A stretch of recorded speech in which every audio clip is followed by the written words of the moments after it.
ધોળકા નગરપાલિકાની મતગણતરી સંપન્ન. ભાજપને 20 અને કોંગ્રેસને મળી 5 સીટો.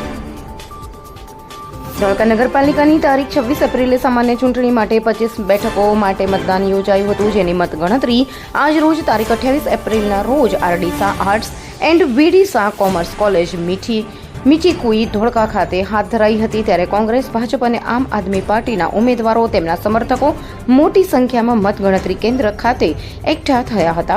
ચૂંટણી અધિકારીની હાજરીમાં એક બાદ એક પરિણામ જાહેર થતા ગયા તેમ ભાજપના આગેવાનો અને કાર્યકરો ગેલમાં આવતા ગયા હતા. વોર્ડ નંબર 1 થી 4 માં તથા વોર્ડ 8 થી અને 9 માં ભાજપના ઉમેદવારો વિજેતા થયેલ હતા, જ્યારે વોર્ડ નંબર 5 માં ભાજપના 2 અને કોંગ્રેસના 1 ઉમેદવાર વિજેતા થયા હતા. વોર્ડ નંબર 6 માં કોંગ્રેસના 3 ઉમેદવારો વિજેતા થયા હતા અને વોર્ડ નંબર 7 માં ભાજપનો 1 ઉમેદવાર અને કોંગ્રેસનો 1 ઉમેદવાર વિજેતા થયો હતો.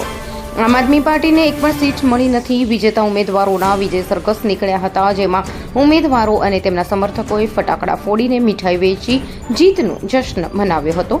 ધોળકા ટાઉન પોલીસ દ્વારા જરૂરી બંદોબસ્ત ગોઠવવામાં આવ્યો હતો. અત્રે ઉલ્લેખનીય છે કે મતદાન પૂર્વે જ ભાજપના 11 ઉમેદવારો બિનહરીફ વિજેતા થયા હતા. રિપોર્ટર ઇદ્રીસ શેખ, ધોળકા.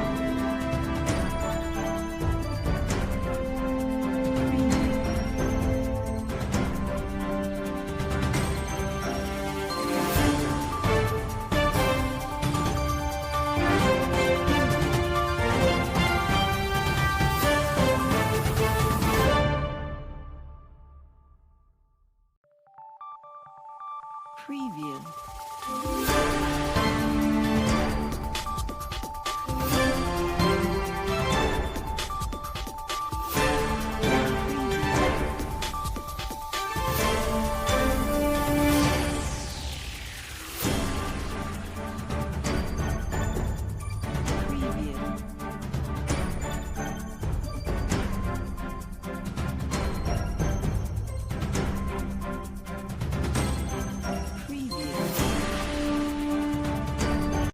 हम दिखाएंगे सच्चाई की खबर चैनल को लाइक कीजिए, सब्सक्राइब कीजिए और हमारे साथ जुड़े रहिए. हम दिखाएंगे आपको सच्चाई की खबर.